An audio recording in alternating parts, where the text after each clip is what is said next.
Sir मतलब इतनी सारी फ्रीबीज आ गई हैं, 6 महीने पहले का याद रहेगा, पिछले 20 साल का भूल जाएगा। वो बात अलग है कि ये बार बार जंगल राज जो है 20 साल पहले का वो याद दिलाते रहते हैं। जिस तरह की योजनाओं की घोषणा हो रही है, जिस तरह से पैसे बांटे जा रहे हैं,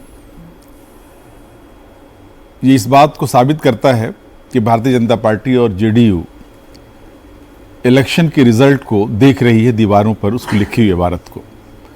20 वर्षों तक आपको महिलाओं की याद नहीं आई, 20 वर्षों तक आपको छात्रों और युवाओं की याद नहीं आई। अब इलेक्शन जब सर पर है, अनाउंस होने वाला है, हो चुका आज, तब आपने एक हफ्ते पहले, 15 दिन पहले इस तरह की योजनाओं का, इस तरह की स्कीम्स का आपने ऐलान किया।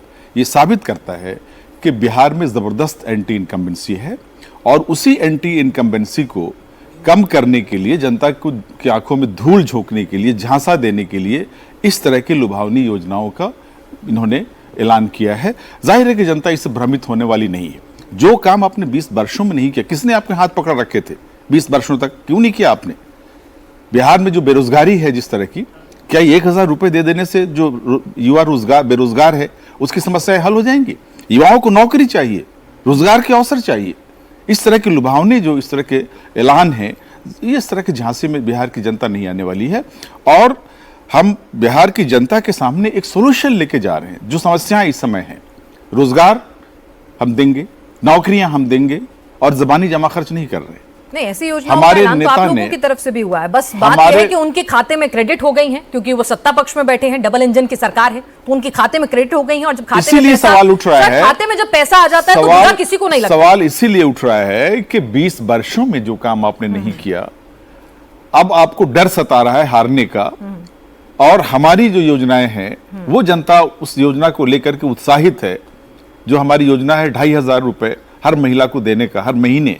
सर वहां तो 10,000 खाते में आ इन योजनाओं को उस 10,000 से क्या होगा? अच्छा, रोजगार देने के लिए अब 10,000, रोजगार शुरू करने के लिए 10,000 आप दे रहे हैं। 2,500 से क्या होगा? 2,500 हर महीने हम दे रहे हैं, तो उससे क्या होगा? 2,500 हर महीने, 10,000 जब दे रहे हैं, 2,500 महिलाओं को हर महीने सिस्टम बना रहे हैं। बहन जो योजना हमारी है, सम्मान योजना जो है, मान योजना जो है, वो 2,500 रुपए हर महीने हम देने जा रहे हैं। हाँ, लेकिन जो 10,000 है वो 10,000 नहीं है, वो आप कर्ज के तौर पर 10,000 देने जा रहे हैं। एम्पावर करने के लिए 10,000 से आप बताइए, ईमानदारी से पहले याद है आपको 10,000 से कौन सा रोजगार शुरू हो जाएगा? गलत बात है कि कौन सा रोजगार शुरू हो जाएगा? महिलाओं के लिए कुछ नहीं हुआ। 10,000 से हम पहले भी बात कर 10,000 से एक बार जरा मैं अजीत जी 10,000 से कितनी मुर्गियां खरीद लेंगे आप? कितने बकरी खरीद लेंगे आप? कितनी भैंसें खरीद लेंगे आप? जीतने का एक अच्छा फॉर्मूला मिल गया है कि चुनाव से पहले अगर एंटी इनकम्बेंसी भी है, तो फिर हमने महाराष्ट्र में देखा, वहां पर मध्य प्रदेश में देखा, दिल्ली में देखा, और अब बिहार में देखा। महिला वोटर टर्नआउट हर बार बिहार में ज्यादा होता है, ये आंकड़े बताते हैं पिछले तमाम चुनावों के।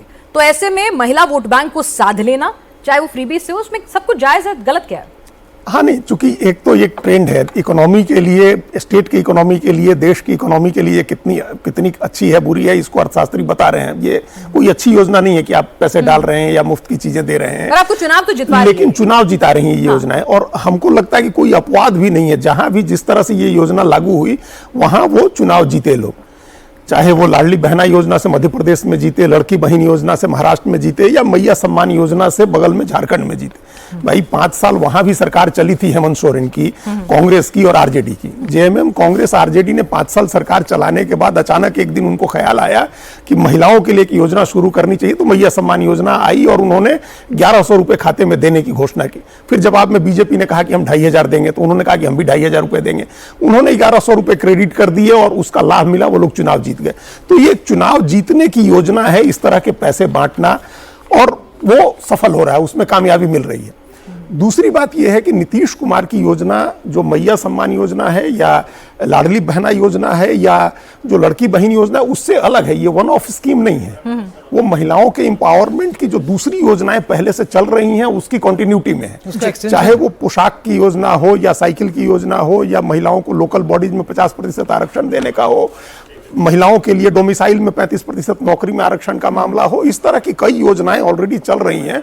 उन योजनाओं के एक्सटेंशन में ये एक योजना आई, लेकिन हम इसको एम्पावरमेंट की योजना के तौर पर अभी भी नहीं देख रहे हैं। ठीक है। क्योंकि पहले की योजनाओं से ये जरा अलग है, ये एम्पावरमेंट की योजना नहीं है, ये डायरेक्ट कैश ट्रांसफर आप कर रहे हैं, कोई उसमें जिम्मेदारी नहीं है, कोई जवाबदेही नहीं है, वापस लेने की कोई योजना नहीं है। अगर फेल हो गए तो उसके लिए भी कोई आपके पास कोई दूसरा वो बैकअप प्लान नहीं है। तो ये सिंपल स्कीम इलेक्शन जीतने इंसेंटिव है कि अगर आप बेटर करते हैं तो आपको 2 लाख और मिलेगा, मतलब आपके बिजनेस को बढ़ाने के लिए आपको और पैसे मिलेंगे। तो चुनाव से पहले जो खाते में पैसे जाते हैं, ये ट्रेंड जो बन गया है, क्या 20 साल के काम पे भरोसा नहीं होता है? नहीं, बिल्कुल भरोसा है। और जैसा कि मैंने पहले भी कहा और अजीत जी ने भी कहा, और हम ऐसा मानते हैं, भले कोई माने चाहे नहीं माने, हमारी ये भावना है कि जो महिलाओं का जो सशक्तिकरण है, जिसपे नीतीश जी ने जितने भी काम किए हैं, जीविका हो, और ये जीविका के ग्रुप्स के थ्रू ही मिल रहे हैं, ये जीविका से जुड़ के सेल्फ हेल्प ग्रुप बना के ये मिल रहे हैं, उनमें उनको शामिल होना पड़ेगा,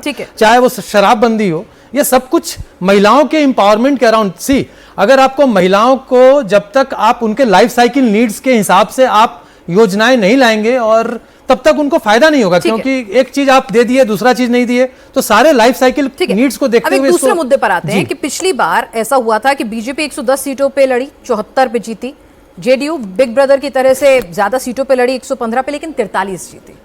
चिराग पासवान में ठीक ठाक नुकसान पहुंचाया था जी। इस बार लग रहा है कि ये जो बिग ब्रदर है वो फिर से बिग ब्रदर के रोल में आ जाएगा, या नहीं, बीजेपी ही अब बिहार में नंबर 1 पार्टी है? बिग ब्रदर और स्मॉल ब्रदर की कोई बात नहीं है। हम लोग अपने गठबंधन में, हमारे जो हमारा अलायंस है, एनडीए है, उसमें हम लोग अपने आप को बीजेपी और जेडीयू हम लोग एक समान देखते हैं, और बिग ब्रदर और स्मॉल ब्रदर की बात नहीं है। हाँ, लास्ट टाइम जो लॉस हुआ था, उस लॉस को हम ये देख रहे हैं कि इस बार हमें वो लॉस नहीं होगा। तो इस बार ज्यादा सीटों पे कौन लड़ेगा? ये अभी हम जल्दी बीजेपी लड़े तो भी ठीक है, जल्द नहीं, ऐसे मतलब हम कैसे अभी हम कुछ नहीं कह सकते, लेकिन जल्दी ही अनाउंस करेंगे इस चीज को। चिराग पासवान भी कह रहे हैं 30 से ज्यादा सीटें चाहिए उन्हें। मैंने कहा कि अब ये इंटरनली बात हो रही है, जब तक ये अनाउंस नहीं होगा, जैसे चुनाव आयोग ने आज डेट अनाउंस किया, उसी तरीके से सब कुछ अभी 2-4 दिन के अंदर ही सब आपके सामने आ जाएगा। ठीक है प्रोफेसर पाशा, सीमांचल रीजन जी, ओवैसी साहब ने ठीक ठाक नुकसान पहुंचाया था, तो इस बार क्या लगता है? देखिए, पिछले वर्ष के 2020 में जो इलेक्शन हुआ था, उस समय जो परिस्थितियां थी वो दूसरी थी। अवैसी आए थे, अवैसी साहब, और उन्होंने जाहिर है कि वो अपने कुछ मुद्दे ऐसे उठाए, उन्होंने कुछ ऐसे स्लोगन्स दिए, कुछ ऐसे ऐलान किए मुसलमानों के हवाले से, खासतौर जैसा कि आप जानते हैं कि उनकी पार्टी का नाम है AIMM, ऑल इंडिया मजलिस इत्तेहादुल मुस्लिमीन। तो जाहिर है कि वो एक संप्रदाय को लेकर के सियासत करने वाली पार्टी है उनकी, और उस झांसे में वहाँ के लोग आ गए थे और एक अच्छा खासा वोट उनको मिला था। 4 सीटें भी उनको मिल गई थी, 5 सीटें मिल गई थी। जाहिर है कि इस दफ़ा इस तरह की स्थिति नहीं है। इस दफ़ा स्थितियाँ जो हैं आप देखेंगे अगर, तो वक्फ बोर्ड, वक्फ के खिलाफ जिस तरह से बीजेपी की सरकार ने, जेडीयू की सरकार ने, जो मुसलमानों की अपनी वक्फ की हुई, अपनी दान की हुई ज़मीनें हैं, उनको हड़पने की जो कोशिश की है, मुस्लिम वोट बटेगा नहीं आप कह रहे हैं? इस बार हमारा अंदाजा यह है कि वो इम्पैक्ट नहीं है, क्योंकि